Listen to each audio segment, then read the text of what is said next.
At 69, I never imagined the hardest walk of my life would be the few steps from a dining table to the front door of my own son's celebration.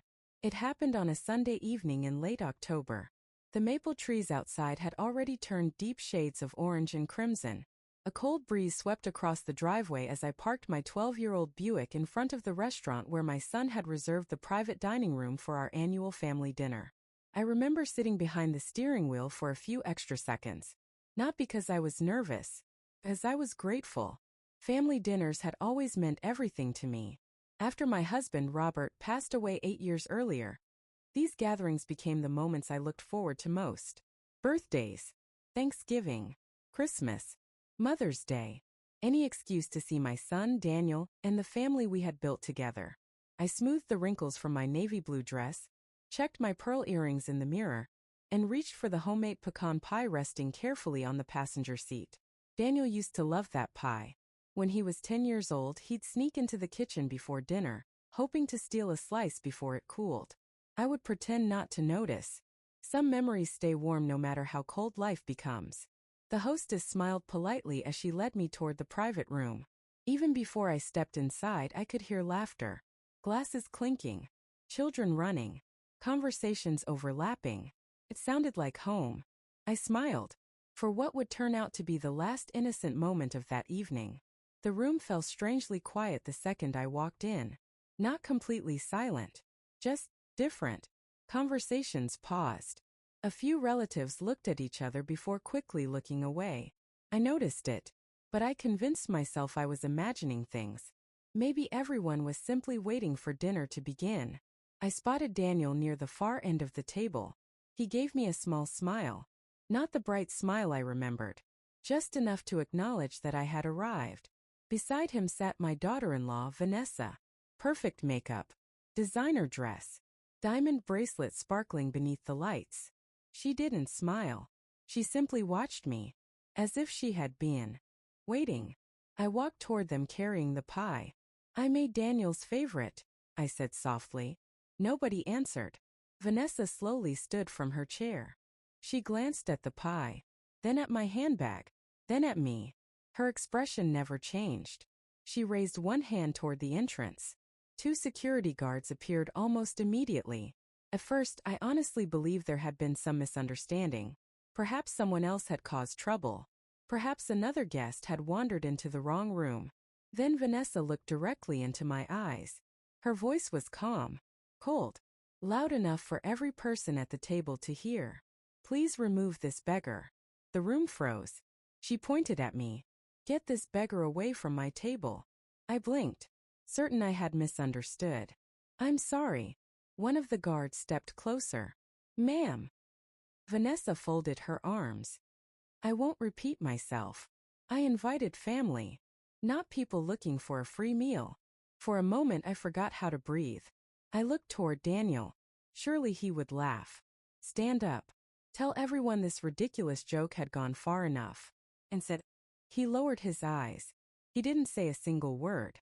That silence hurt far more than Vanessa's insult ever could. Around the table nobody moved. My sister-in-law stared at her plate.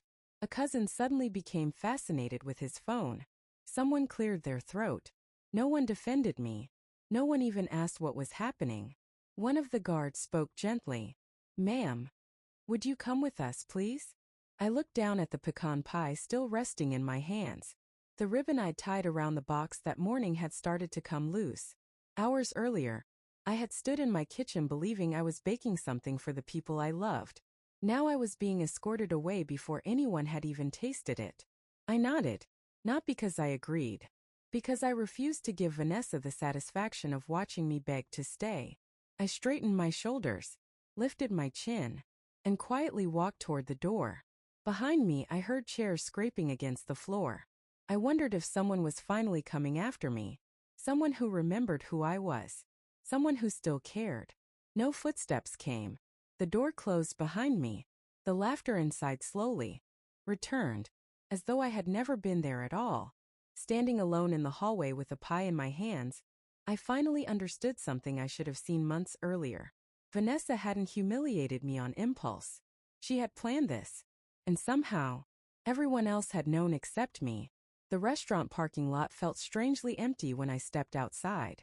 The cold October air hit my face, but I barely noticed it. I stood there for a long moment with the pecan pie still resting in my hands, watching people walk past as though nothing extraordinary had happened. A young couple laughed while heading toward another restaurant. A father carried a sleepy little girl to his car. Life continued. Mine felt like it had stopped. I carefully placed the pie back on the passenger seat of my Buick. I didn't cry. Not yet. I started the engine and pulled out of the parking lot. The drive home usually took 25 minutes. That night, I don't remember a single traffic light. I don't remember the radio. I don't even remember passing the old church where Robert and I had renewed our wedding vows on our 40th anniversary. All I could hear was Vanessa's voice. "Get this beggar away from my table." The words repeated over and over until they no longer sounded real. What hurt wasn't the insult. People say cruel things every day. What shattered me was looking into my son's eyes and realizing he had chosen silence. Daniel had always been a gentle boy. When he was 8 years old, he once walked home crying because another child had been bullied at school. "Nobody helped him, Mom," he had told me. "You always help people." I hugged him that afternoon and told him something my own mother had taught me. If you stay silent when someone is humiliated, you're helping the person doing the humiliating. I wondered if he remembered those words, or if life with Vanessa had buried them somewhere deep inside him. When I reached my house, every room felt unusually quiet. The porch light turned on automatically as I walked up the steps. Robert had installed that light himself nearly 20 years ago. He always worried that I'd come home after dark carrying too many grocery bags. Little things like that never leave you, even after someone is gone. I set the untouched pie on the kitchen counter. The ribbon had completely slipped off.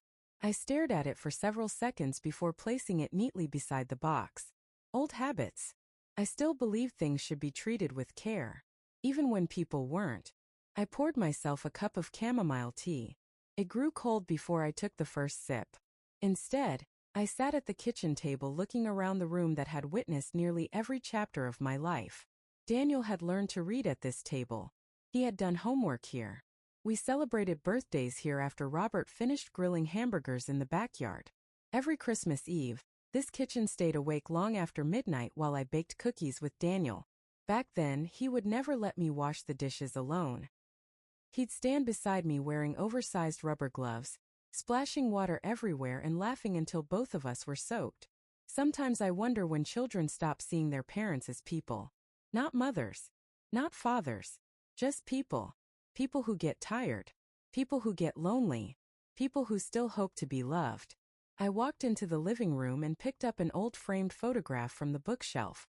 Robert stood in the middle. Daniel, just 22 then, stood beside him wearing his college graduation gown. I stood on the other side with my arm around both of them. We looked happy. Not perfect. Just happy.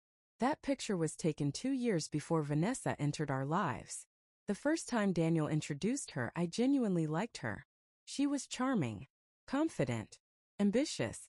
She brought flowers when she visited. She insisted on helping me clean the dishes after dinner. She called me Mom before the wedding. I thought I had been blessed with the daughter I never had. Looking back now, I realize she was always studying people, learning what they wanted to hear, learning how to become exactly who they expected. Robert noticed something I didn't. One evening, after they had been dating for only a few months, he quietly said, "She's very good at making people admire her." I laughed. "That's a compliment." He shook his head. "No." I remember asking him what he meant.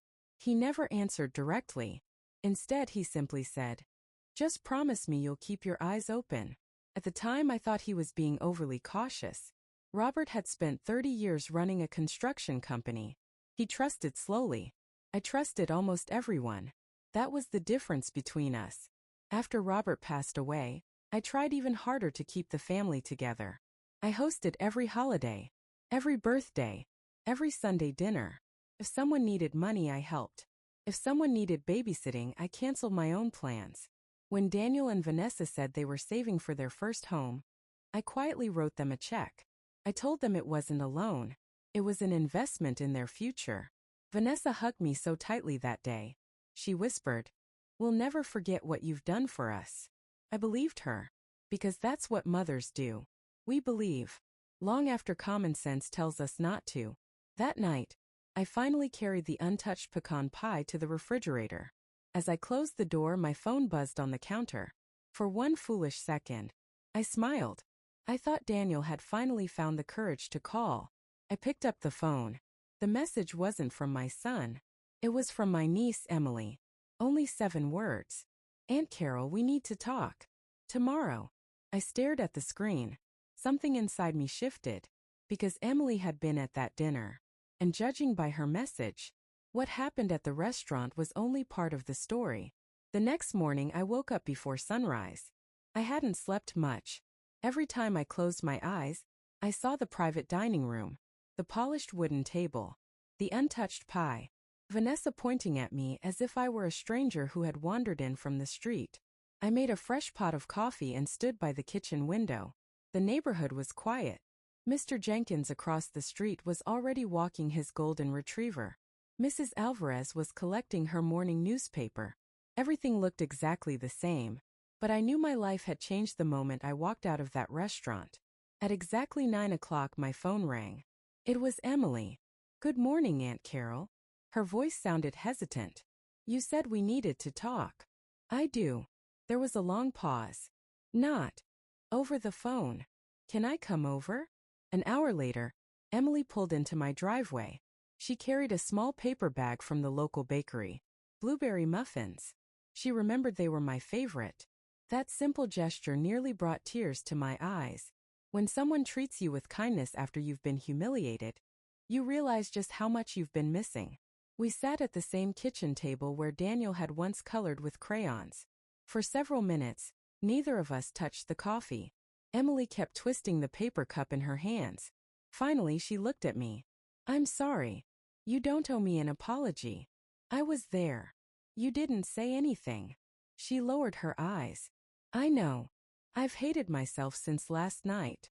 I reached across the table and gently squeezed her hand. "Tell me the truth." She nodded. Then she took a deep breath. "Aunt Carol, last night wasn't spontaneous." My stomach tightened. "I figured as much." Emily looked genuinely surprised. "You did." I saw Vanessa's face. She wasn't angry. She was prepared. Emily slowly nodded. "She planned everything." The words landed softly, but they hit harder than any shout could have. "How long?" Emily hesitated.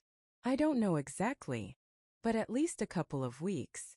I leaned back in my chair. Outside, a squirrel darted across the backyard fence. For some reason, ordinary things felt strangely comforting. They rented the private room because Vanessa wanted complete control. "What do you mean?" She picked the seating chart. She told everyone where to sit. She even asked the restaurant manager to have security nearby before anyone arrived. I stared at her. "Before I even got there?" Emily nodded. "They knew your name. They knew what you looked like. They were told to wait for her signal." The room became very quiet, so it hadn't been an emotional outburst. It hadn't been a heated argument. It had been rehearsed. Every detail, every second, every humiliation. I wrapped both hands around my coffee mug. It had already gone cold. Did Daniel know? Emily didn't answer immediately. She bit her lip. "I don't know how much he knew." "Emily, I honestly don't." "But," she looked down at the table, "I heard them arguing the night before." My heart skipped. What were they arguing about? I only heard part of it. Vanessa kept saying. Emily stopped. "Saying what?" She said if Daniel really loved her, he'd prove that his mother wasn't the most important woman in his life anymore. I closed my eyes. Robert used to tell me that manipulation rarely begins with shouting. It begins with impossible choices. Make someone choose often enough. Eventually they'll stop questioning why they're choosing at all. Emily continued quietly. Daniel didn't sound angry. He sounded exhausted. He kept saying there had to be another way. And Vanessa? She said this was the only way everyone would finally understand who was in charge. Who was in charge? Those 4 words echoed in my mind. This had never been about dinner. Or a table. or even me. It was about power. About making sure every person in that room understood exactly who controlled the family now. Emily reached into her purse. I almost didn't bring this. She pulled out a folded place card. Heavy white cardstock with elegant gold lettering. Each guest's name had been printed neatly. She slid it across the table. My name wasn't on it. Instead, every seat around the table had been assigned. Daniel, Vanessa, Emily, my sister-in-law, my cousins, even the children. There was only one person missing. Me. I turned the card over. Nothing. No mistake. No last-minute change. There had never been a seat waiting for me. A strange calm settled over me. The pain was still there. But confusion disappeared. Last night, I had wondered if something unexpected had happened. Now I knew the truth. I had never been invited to join that dinner. I had been invited to be humiliated. Emily's eyes filled with tears. I'm so sorry. I should have walked out with you. I gave her a small smile. You came today. She looked surprised. That matters. She wiped her eyes. There's something else. I waited. I wasn't supposed to tell anyone. My pulse quickened. What is it? Emily lowered her voice, even though we were alone. The dinner wasn't the only thing Vanessa has been planning. What do you mean? I overheard her talking to a lawyer 2 weeks ago. I felt my fingers tighten around the edge of the table. I don't know everything, Emily whispered. But I heard your name. And I heard the words. She swallowed hard. Estate. Trust. And transfer. For the first time since leaving that restaurant, I wasn't thinking about my pride. I was thinking about Robert. The promises we had made. The life we had spent 43 years building together. If Vanessa had started involving lawyers, then last night's humiliation wasn't the end of her plan. It was only the beginning. The moment Emily left, the house felt quieter than ever. I stood at the front window and watched her car disappear around the corner. She had come carrying guilt. She left carrying a burden that now belonged to both of us. I locked the front door and leaned against it for a few seconds. Not because I was afraid, because I needed to think. For nearly 45 years, Robert had handled every legal document in our family. He believed in keeping records. Every receipt, every deed, every tax return, every insurance policy. Whenever I teased him about being overly organized, he'd smile and say, "One day you'll thank me." That morning, I finally understood what he meant. I walked upstairs to our bedroom. Robert's side of the closet still looked almost untouched. His old leather briefcase sat on the top shelf exactly where he had left it. I carefully lifted it down. The leather had softened with age.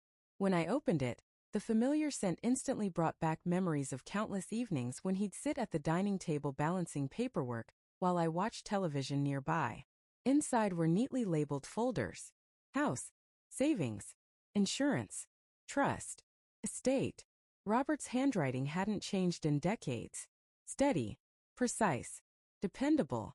I carried everything downstairs and spread the folders across the dining room table. For the first time in years, I wasn't looking through them because I had to. I was looking because something inside me whispered that I should have done it much sooner. The trust folder caught my attention first. I remembered signing documents with Robert nearly 6 years before he passed away. He insisted we meet with an estate attorney. We're not doing this because we're rich, he told me. We're doing it because confusion destroys families. At the time I laughed. Our family would never fight over money. Robert had looked at me for a long moment before quietly replying, "I hope you're right." His words echoed painfully now. I opened the folder. Every page was exactly where he had placed it. Nothing seemed unusual. The house remained in my name. The trust had not been altered. The attorney's information was still attached to the inside cover. I exhaled slowly. Maybe Emily had misunderstood. Maybe Vanessa had been talking about something completely different. Maybe, before I could finish that hopeful thought, my phone buzzed. Daniel. It was the first time he had contacted me since the dinner. I stared at his name for several rings before answering. Hello. Silence. Then his voice. Mom. He sounded tired. Older somehow. I wanted to make sure you got home safely. I almost smiled. Not because of what he said. Because of what he didn't. No apology. No explanation. No mention of security. No mention of Vanessa. Just a question that came almost 20 hours too late. I got home. Another pause. I'm sorry things got uncomfortable. Uncomfortable. That was the word he chose. As though someone had forgotten my birthday. As though a waiter had spilled coffee on my dress. Not as though I had been publicly thrown out of a family dinner. I answered calmly. Was it uncomfortable for you? He didn't respond. I asked you a question, Daniel. It was complicated. No. I spoke gently. It wasn't. It was actually very simple. I was humiliated. You watched. And you said nothing. His breathing grew heavier. You don't understand. Then help me understand. Silence. Finally he whispered. Vanessa thinks. He stopped himself. No. I replied. I'm not asking what Vanessa thinks. I'm asking what my son thinks. For several seconds neither of us spoke. Then he quietly said something that broke my heart all over again. I don't know anymore. The line went silent. Not because the call had ended. Because somewhere along the way my son had stopped trusting his own judgment. After we hung up, I sat alone in the kitchen. I wasn't angry. I wasn't even surprised. I felt something much heavier. Grief. Not for Robert. I had already mourned him. I was grieving the son who was still alive. That afternoon, I called the number attached to the estate folder. The receptionist answered cheerfully. Good afternoon. Harrison and Cole Law. My name is Carol Whitmore. I believe your office prepared my family's trust several years ago. Yes, Mrs. Whitmore. I'd like to schedule a review. Of course. We actually have an opening tomorrow morning. Tomorrow. The word felt strangely significant. That will be fine. As she confirmed the appointment, I glanced once more at Robert's neat handwriting across the folders. For years, I believed those papers represented the end of our planning. Now I realized they might become the beginning of my protection. I wasn't calling a lawyer because I wanted revenge. I wasn't trying to punish anyone. I simply wanted to know the truth. Because after everything that had happened, one lesson had become painfully clear. If someone works this hard to humiliate you in public, they're usually hiding something they hope you'll never discover. The next morning, I arrived at Harrison and Cole 15 minutes early. Robert always believed arriving early showed respect. Old habits are difficult to break. The law office occupied the second floor of a red brick building overlooking the town square. It wasn't fancy, just quiet, comforting. The receptionist smiled as I checked in. Mrs. Whitmore? Mr. Harrison will see you in just a moment. As I sat in the waiting room, I noticed photographs lining the walls. Families, retired couples, children standing beside smiling grandparents. Estate planning wasn't about money. It was about protecting people after you were gone. Or so I had always believed. A few minutes later, a gray-haired attorney walked toward me with an outstretched hand. Mrs. Whitmore. I'm Richard Harrison. We met several years ago with your husband. I remember. So do I. He smiled warmly. Robert was one of the most organized clients I've ever had. Couldn't help smiling. That sounds like him. Once we settled into his office, he opened my family's file. Every document Robert and I had signed years earlier appeared neatly organized inside. Mr. Harrison adjusted his glasses. What brings you in today? I hesitated for only a moment. I need to know whether anyone has tried to change my estate. His expression became serious. Has someone suggested that? Not directly. But I have reason to believe discussions may have taken place. He slowly nodded. Without another word, he turned toward his computer.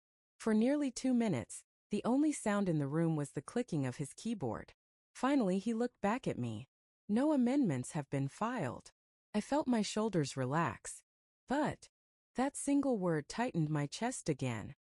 There have been inquiries. Inquiries. He folded his hands together. I normally cannot discuss conversations with individuals unless they're my clients. I understand. But I can tell you this. About 3 weeks ago, someone contacted our office requesting information about your trust. I remained perfectly still. Who? I'm not permitted to identify the caller. But the individual asked whether beneficiaries could receive control before the surviving owner passed away. I already knew the answer. No. Correct. Mr. Harrison nodded. I explained that the surviving owner maintains complete authority. I thanked him quietly. He studied my face for several seconds. Mrs. Whitmore, may I ask something? Of course. Do you currently feel pressured by anyone regarding your finances? The question caught me off guard. No, not directly. But I looked down at my hands. I don't think last weekend was only about hurting my feelings. He didn't interrupt. I think someone wanted me to feel unwanted, small, alone, so I might make emotional decisions. Mr. Harrison leaned back in his chair. I've practiced estate law for over 30 years. I've learned something unfortunate. Financial manipulation rarely begins with paperwork. It usually begins with isolation. Those words stayed with me. Isolation. That was exactly what had been happening. First fewer phone calls. Then fewer invitations. Then conversations that suddenly stopped when I entered a room. And finally, security escorting me away from a family dinner. Each step had seemed unrelated. Now they formed a pattern. Before I left, Mr. Harrison handed me a business card. If anyone asks you to sign anything. He paused. Anything at all. Bring it here first. I don't care how small it seems. I will. As I walked back toward my car, my phone buzzed again. This time it was Daniel. Another message. Not a phone call. Asterisk, Mom. Vanessa thinks we should all take a little space for a while. Asterisk, I read it twice. Then a third time. Not once did it say, how are you? Not once did it say, I'm sorry. Only that Vanessa thought we should have space. I slipped the phone back into my purse without replying. For the first time in days, I didn't feel the need to defend myself. People who already know the truth don't need explanations. When I returned home, I found an envelope resting inside my mailbox. No stamp. Someone had delivered it by hand. There was no return address. Only my name written neatly across the front.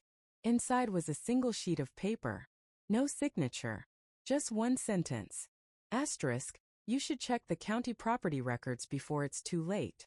Asterisk, I read it several times. It wasn't a threat. Felt like a warning. I walked into the house and placed the note beside Robert's folders. Then I opened my laptop. The county property records were public. I typed in my home address first. Everything appeared normal. Owner Carol Whitmore. Exactly as expected.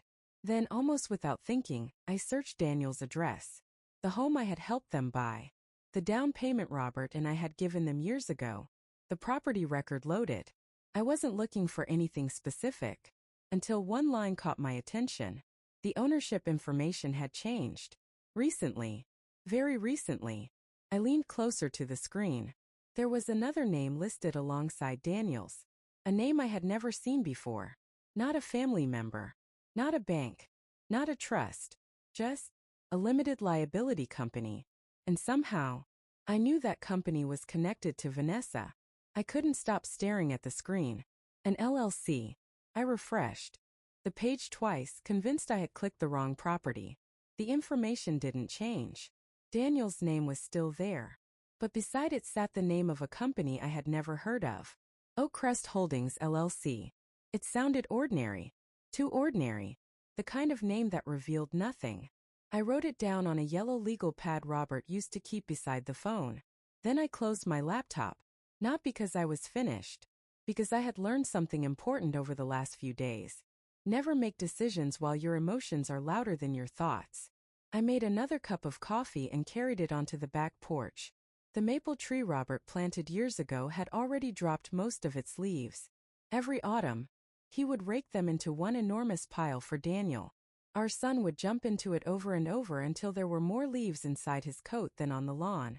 I smiled at the memory. Then the smile faded. Somewhere between those afternoons and today, I had stopped knowing my own child. Or perhaps, he had stopped knowing himself. Later that afternoon, I drove to the county records office. The clerk behind the counter greeted me with a friendly smile. How can I help you today? I'd like copies of the public filings connected to this property. I slid the address across the counter. She typed for a few moments before disappearing into the back office. When she returned, she handed me several printed pages. These are all public records. I thanked her and carried the documents to a nearby bench outside the building. The October sun felt warmer than I expected. I adjusted my glasses and began reading. The first few pages confirmed what I had already seen online. Then one document caught my attention. A refinancing agreement. The date was only 4 months old. I frowned. Daniel had never mentioned refinancing the house. Why would he? It wasn't really my business anymore. But one detail refused to leave my mind. The down payment for that home had come from Robert and me. Nearly $200,000. A gift. No strings attached. We wanted our son to begin married life without crushing debt. I continued reading. The refinancing had removed a substantial amount of equity from the property. Where had that money gone? I had no answer. Only more questions. When I arrived home, I spread the documents across my dining room table beside Robert's folders. The papers didn't accuse anyone. They simply told a story. A story hidden inside signatures, dates, and legal descriptions. My phone rang just before dinner. Emily again. Hi, Aunt Carol. You sound worried. I am. What happened? She hesitated. I ran into Daniel this afternoon. I waited. He looked awful. Guilty. I think so. But also scared. That word caught my attention. Scared of what? He wouldn't say. He just kept asking whether I'd talk to you. And I told him yes. What did he say? Emily sighed. He asked if you were angry. I looked around my quiet kitchen. The question felt strangely small after everything that had happened. No. I don't think anger describes it anymore. Emily didn't answer. After a moment she quietly said, Vanessa was there. Did she say anything? Only one thing. I felt my grip tighten around the phone. What was it? Emily's voice dropped almost to a whisper. She smiled. And she said, It's too late now anyway. The line went silent. Those 6 words echoed inside my mind. Too late for what? Too late to repair the family? Too late to apologize? Or, too late to stop something already in motion? That evening, I pulled Robert's old filing cabinet away from the wall. There was one drawer I hadn't opened since the week after his funeral. Inside were years of personal correspondence, Christmas cards, insurance renewals, property tax notices, and one thick envelope labeled in Robert's handwriting, Daniel. Curious, I opened it. Inside were copies of canceled checks, letters, and a simple spreadsheet Robert had created. Every time we had financially helped Daniel, Robert had made a note. College tuition, medical bills after Daniel's car accident, the down payment on the house, a short-term business loan, even money for replacing a roof after a hailstorm. Robert hadn't kept the records because he expected repayment. He kept them because he believed family history mattered. As I reached the last page, a folded note slipped onto the floor. It wasn't addressed to me. It was written in Robert's handwriting. The date was less than a year before he died. I unfolded it carefully. The first sentence made my heart stop. Asterisk, if you're reading this, Carol, something has happened that made you question the people around you. Asterisk, I slowly sat back in my chair. Robert had known me well enough to leave behind more than paperwork. He had left behind guidance. And for the first time since that terrible family dinner, I felt as though he was still helping me find my way. I unfolded Robert's letter with both hands. The paper had yellowed slightly around the edges. His handwriting was exactly as I remembered. Neat, steady, patient. I read the first sentence again. Asterisk, if you're reading this, Carol, something has happened that made you question the people around you.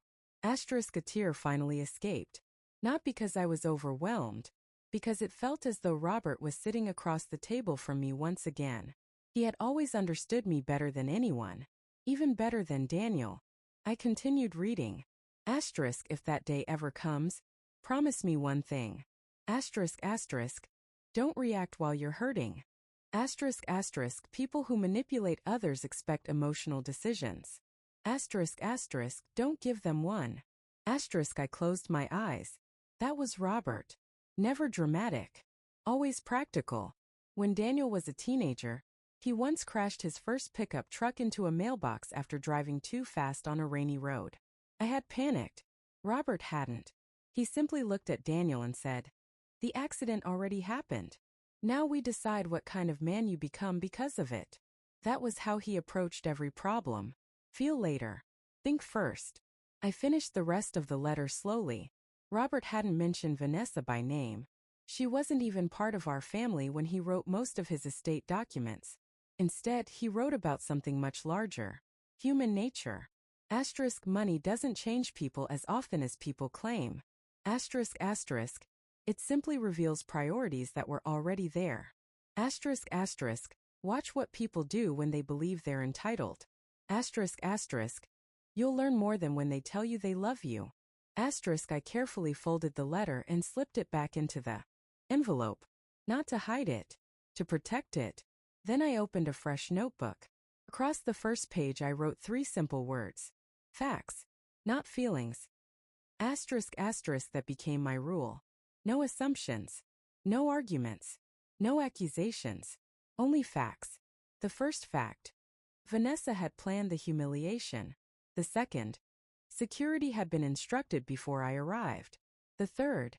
Someone had contacted the estate attorney asking questions about my trust. The fourth. Daniel and Vanessa had refinanced their home without ever mentioning it. The fifth. An unfamiliar LLC now appeared in the property records. As I looked at the list, I realized something. Everything connected. I just couldn't see the entire picture yet. The following afternoon, Emily called again. "I hope I'm not bothering you." "You never bother me." "I found something." "What is it?" "I wasn't looking for it. But after everything that's happened." She hesitated. I started paying attention. I waited quietly. "You remember Vanessa's friend, Melissa? The real estate agent?" "Yes." Emily took a deep breath. "I saw her having lunch with Vanessa yesterday." "That doesn't sound unusual." "I know. But after Melissa left." Emily paused again. "I heard Vanessa laughing. She told someone on the phone." Emily's voice became softer. "Once Carol signs everything, this will all be over." I didn't answer immediately. Not because I was shocked. Because Robert's letter had already prepared me. Facts. Not feelings. Did she say what she wanted me to sign? No. Are you sure those were her exact words? I'm sure. Thank you.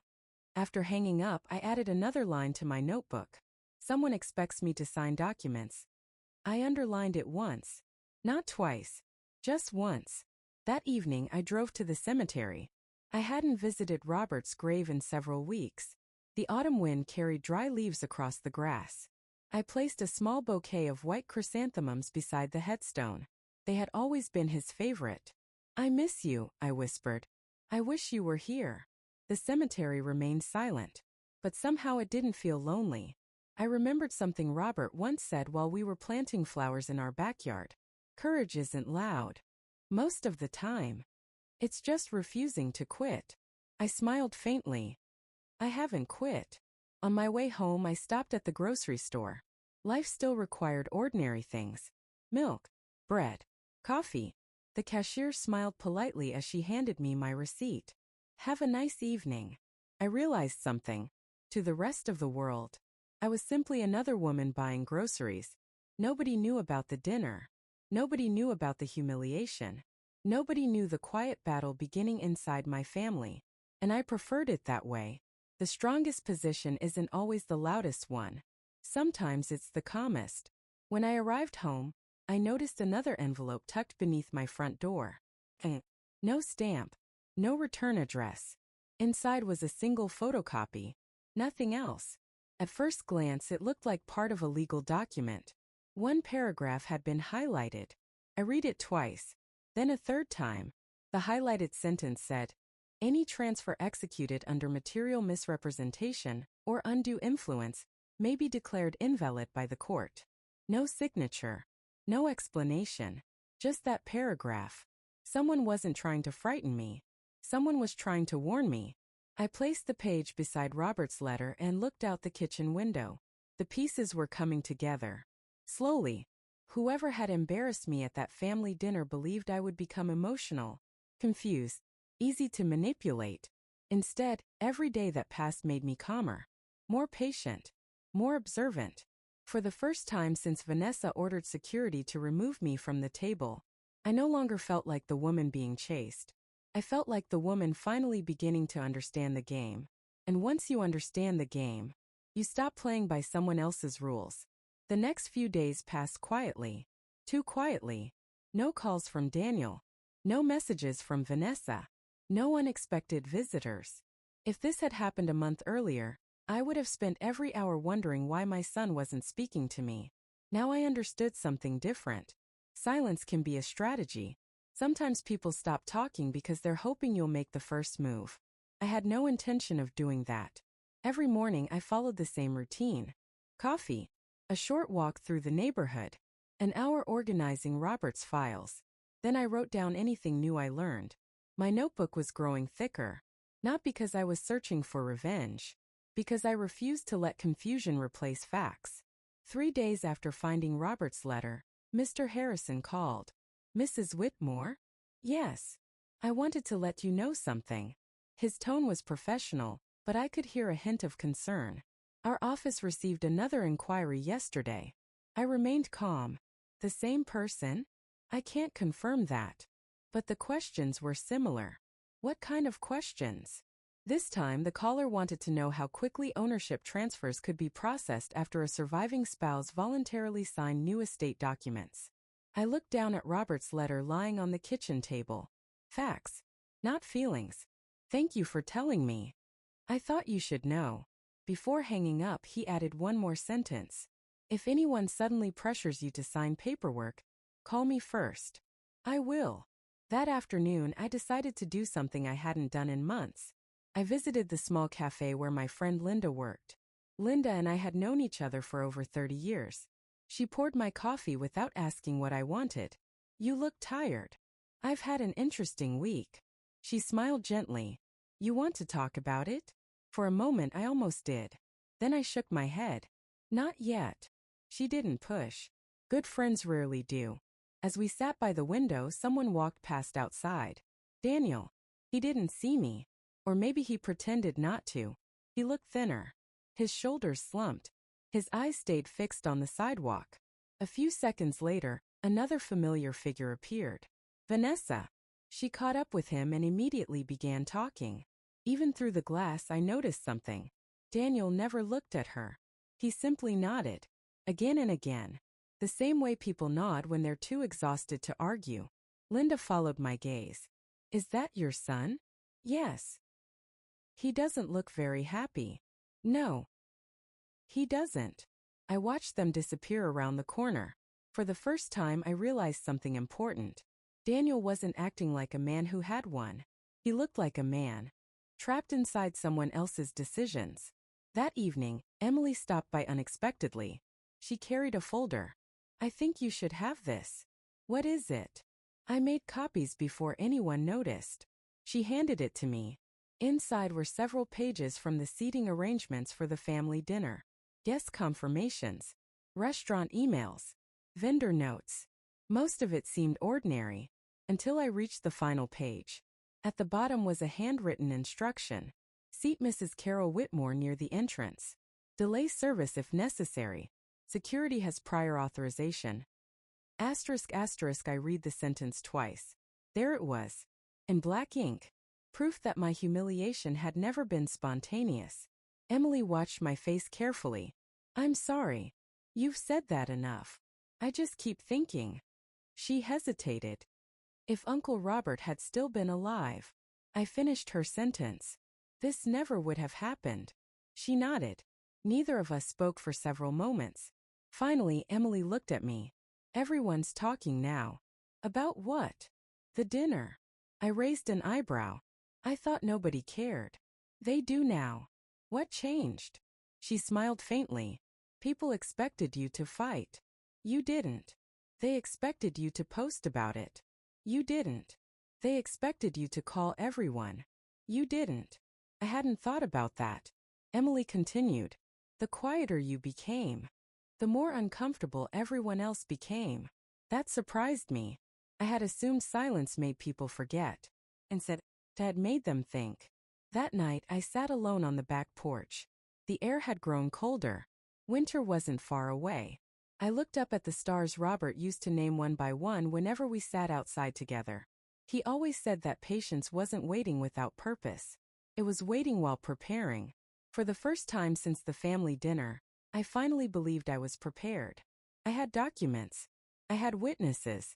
I had legal advice. Most importantly, I had stopped doubting myself. Just before I went inside, my phone vibrated. A text message. From Daniel. Only 4 words. Can we meet tomorrow? I stared at the screen for a long time. 3 days earlier, I would have answered immediately. Now, I simply placed the phone on the table beside me. If my son truly wanted to talk, he could wait one more night. For years, I had always been the one rushing to protect everyone else. Tomorrow would be different. Tomorrow, Daniel would have to come to me. The next morning, I didn't rush. Daniel had asked to meet.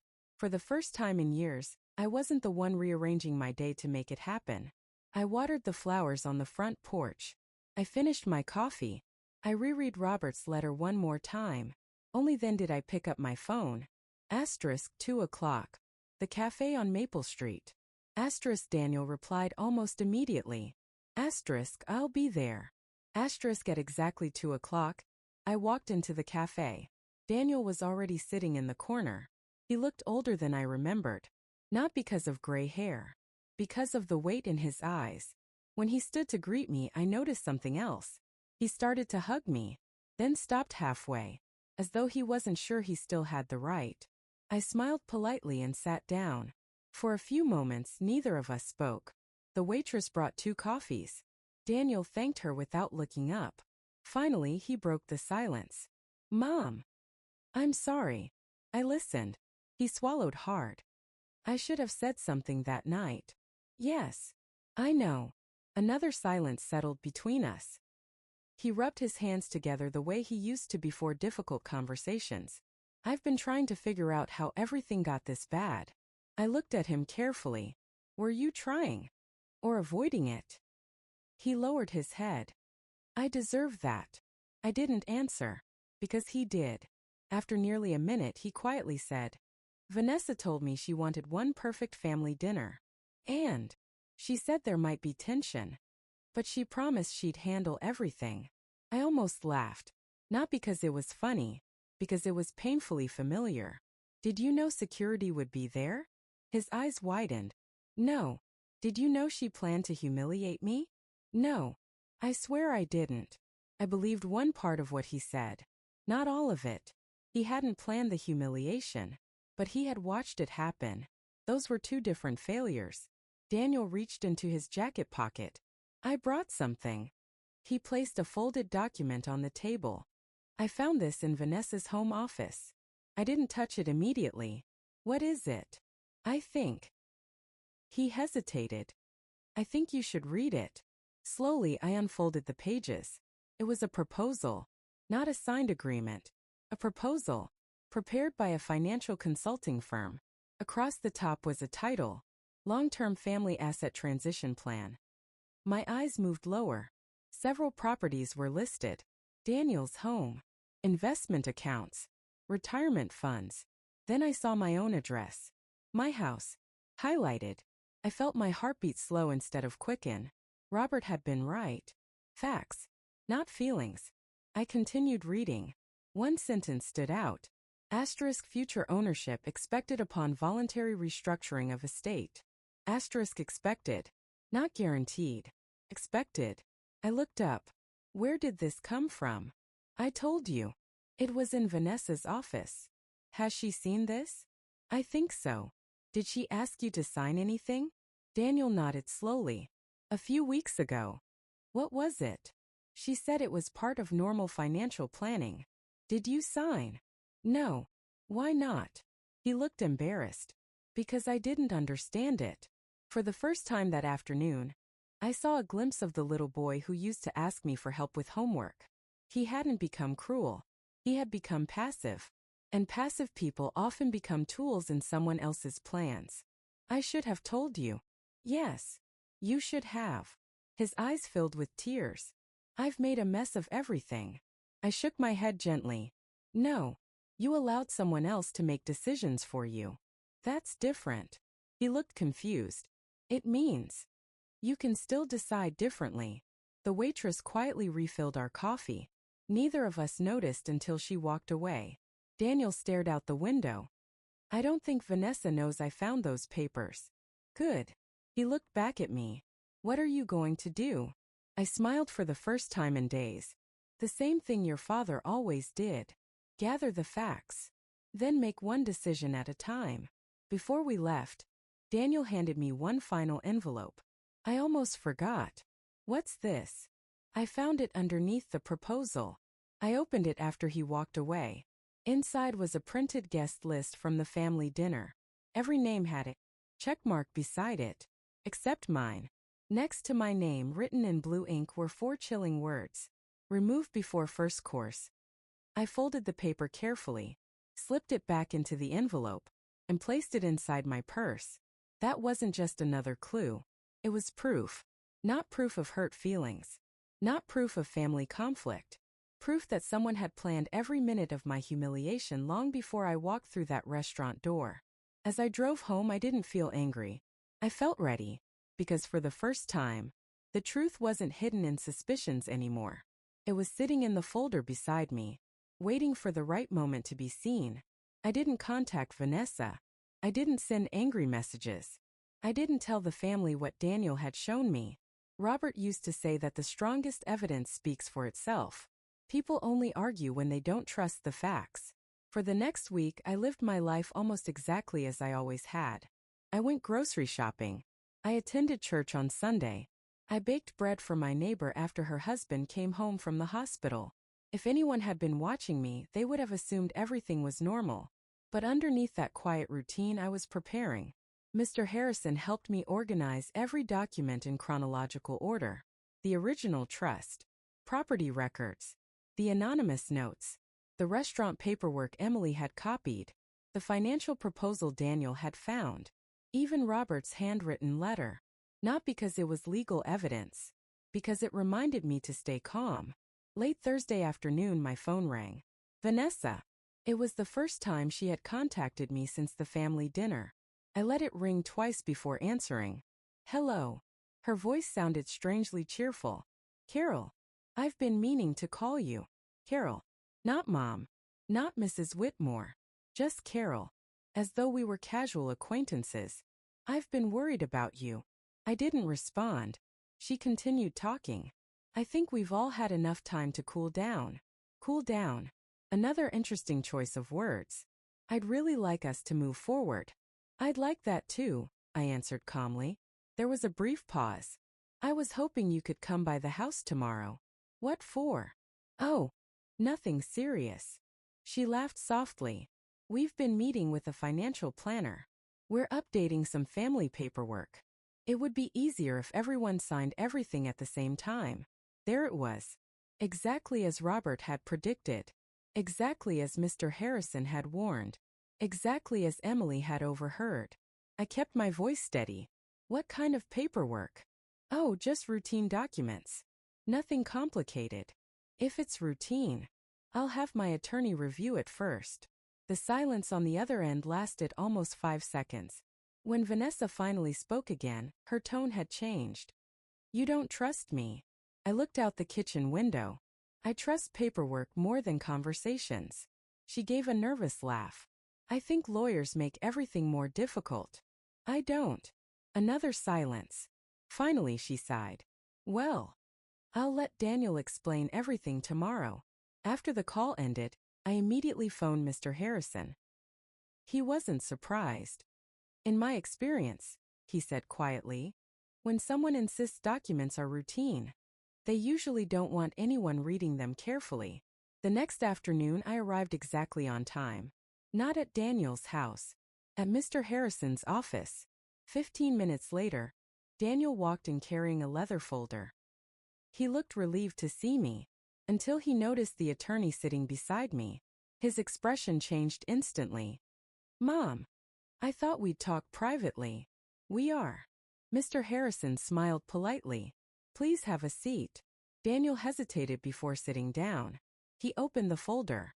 Inside were several neatly prepared documents. Mr. Harrison asked for permission to review them. Daniel nodded. The room remained silent while pages turned. 1 minute. Then 2. Finally, Mr. Harrison removed his glasses. "Mrs. Whitmore, I'm glad you didn't sign these." Daniel looked confused. "What's wrong?" The attorney turned one page toward him. "This paragraph grants broad authority over future financial decisions, if voluntarily accepted." Daniel frowned. "I didn't notice that." "I know."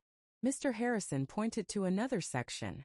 "This language also creates the possibility of transferring certain assets into a newly managed family structure." Recognize the wording immediately. Family Asset Transition Plan. The same phrase from the proposal Daniel had discovered. Daniel slowly leaned back in his chair. "I thought these were just estate updates." Mr. Harrison shook his head gently. "They're considerably more significant than that." Daniel looked as though the floor had disappeared beneath him. "I never read them. I just—" He stopped speaking. Mr. Harrison closed the folder. "Fortunately, nothing has been signed." I watched my son's face carefully. For the first time since the restaurant, I saw genuine shock. Not guilt. Not embarrassment. Shock. He hadn't understood what had been placed in front of him either. As we stood to leave, Daniel whispered, "I need to talk to Vanessa." I placed a hand gently on his arm. "No." He looked surprised. "Not yet." "Why?" "Because people reveal the most when they believe their plan is still working." He nodded slowly. "Fun." He didn't argue. As I stepped outside the law office, the autumn wind carried a handful of golden leaves across the sidewalk. I smiled to myself. The dinner. The humiliation.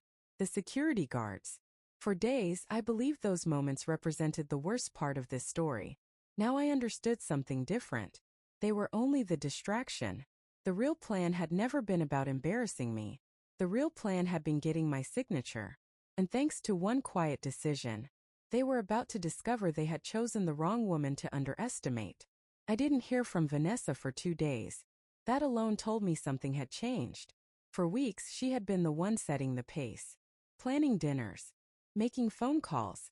Directing conversations. Now, she was waiting. And people only wait when they realize the situation is no longer under their control. Daniel called on Sunday afternoon. "Mom." His voice sounded steadier than it had in months. "I need to tell you something." "I'm listening." I confronted Vanessa. I remained silent. There was an argument. A bad one. I could almost picture him sitting in his truck somewhere, gripping the steering wheel the way he always did when life overwhelmed him. What happened? At first, she denied everything. Then I showed her the paperwork. The proposal. The estate documents. The guest list. I closed my eyes. And she asked where I found them. She never asked whether they were real. That detail mattered. People usually deny accusations. She questioned the source instead. Daniel continued. She kept saying everything was for our future. Our future. Not our family. Not my mother. Not doing the right thing. Just our future. "What did you say?" I asked her why security was waiting before you arrived. His voice cracked slightly. She said. He stopped. "What did she say, Daniel?" "She said, because she couldn't risk you changing everyone's mind." The words hung between us. For years I had believed respect came from love. Vanessa believed it came from control. 2 completely different ways of seeing a family. Daniel took a deep breath. I moved into a hotel. I wasn't expecting that. For how long? I don't know. I just needed time to think. I looked toward Robert's favorite chair in the living room. He used to say that distance has a way of making truth louder. Maybe Daniel was finally beginning to hear it. The following Wednesday, Emily came over again. This time, she wasn't carrying documents. She brought lunch. Turkey sandwiches. Potato salad. Apple pie from the bakery downtown. We ate on the back porch beneath the nearly bare maple tree. Halfway through lunch, she smiled. You seem different. Do I? You seem peaceful. I thought about that. Maybe she was right. Not because my problems had disappeared. Because I had stopped letting them define every hour of my day. After lunch, I walked Emily to her car. Before she left, she turned toward me. The family wants to get together next weekend. I raised an eyebrow. For what? I think. She hesitated. They finally want to hear your side. I almost laughed. My side hasn't changed. I know. But theirs has. That sentence stayed with me long after she drove away. Theirs has. For the first time, people were asking questions Vanessa couldn't answer. Why was security already waiting? Why wasn't Carol given a seat? Why had paperwork appeared immediately? Afterward, why had Daniel suddenly left home? One lie often requires another. Eventually, even the person telling them forgets where the truth ended. Friday morning, Mr. Harrison called. I wanted to update you. What happened? The documents Daniel brought us. None of them have legal effect. I felt relieved. So everything is still protected?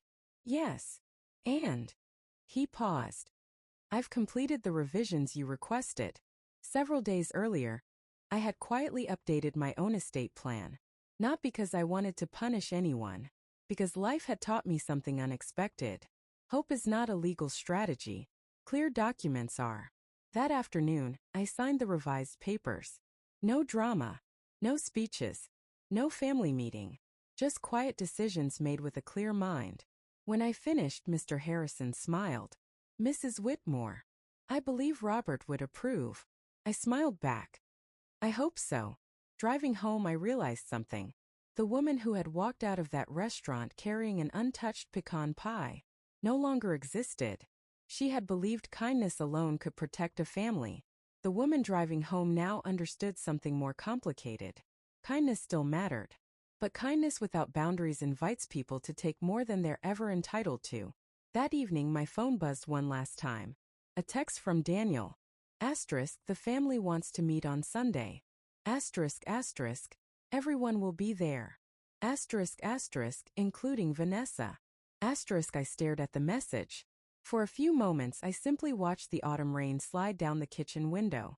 Then I looked at the folder resting beside Robert's letter. Inside were copies of every document, every timeline, every piece of evidence.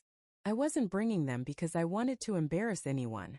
I was bringing them because truth deserves a place at the table. The very table I had once been thrown away from. This time, no one would need to call security, because I wasn't walking into that room as a victim.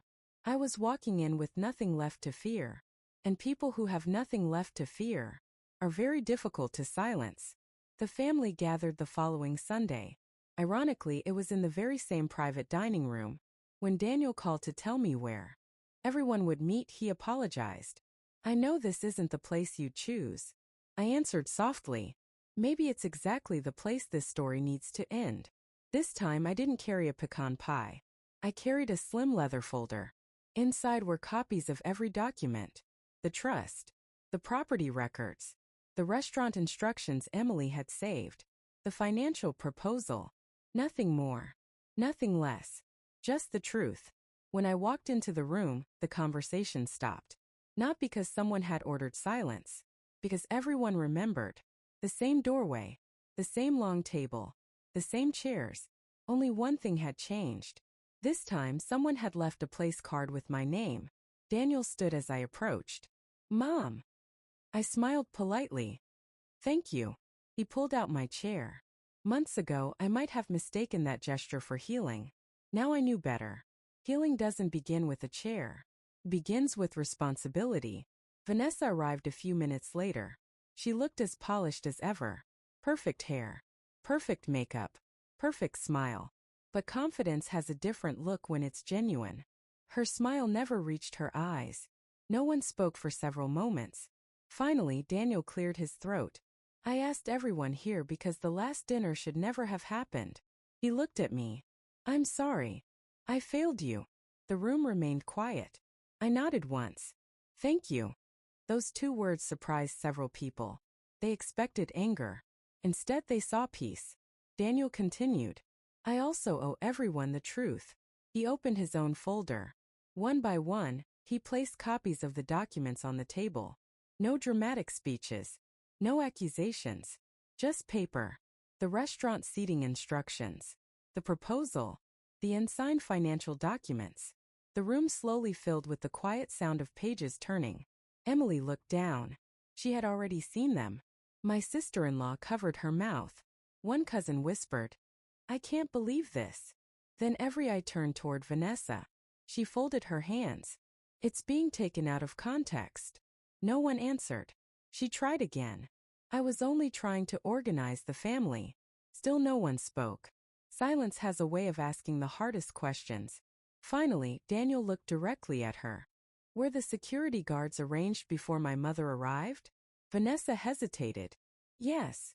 Did you tell the restaurant where she would be seated? Another pause. Yes. Did you prepare these financial papers? I was thinking about our future. Daniel's voice stayed calm. Our future didn't require humiliating my mother. That sentence changed the room. Not because it was loud, because it was finally honest. For the first time since Robert's funeral, I saw my son standing on his own convictions. No one clapped. Real families don't applaud painful truths. They simply let them exist. After several minutes, Vanessa quietly gathered her purse. She looked around the room. No one stopped her. She walked to the door.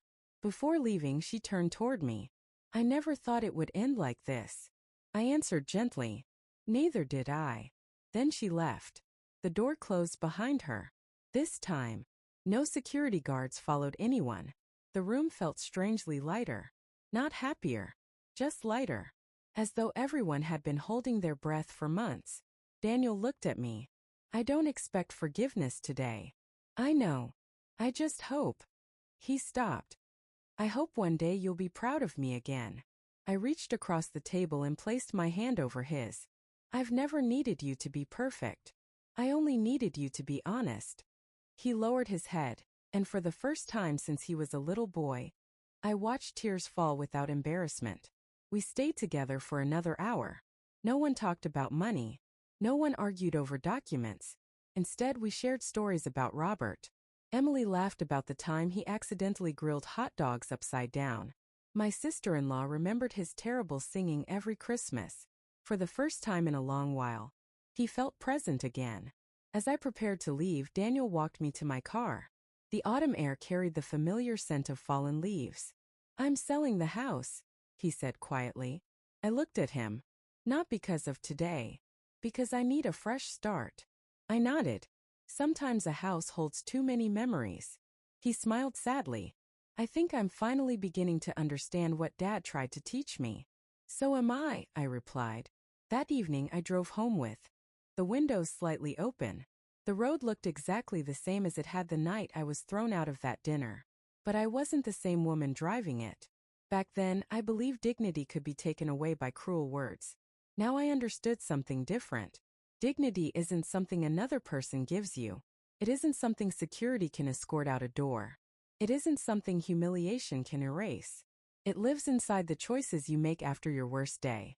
A week later, I baked another pecan pie. Not because anyone had asked me to, because I wanted to. I cut myself a generous slice, poured a cup of coffee, and sat on the back porch where Robert and I had spent so many quiet evenings together. The maple tree had lost every leaf. Winter was coming, but I knew spring would follow. Life always moves forward. Before going inside, I looked up at the evening sky and smiled. Some families break over money. Some break over pride. Ours nearly broke because too many people stayed silent when they should have spoken. If my story leaves you with one lesson, let it be this. Never measure your worth by the seat someone gives you at their table. The people who truly love you will never make you earn a place there. And if they do, have the courage to stand up, walk away with your head held high, and build a table where kindness, truth, and self-respect are always welcome.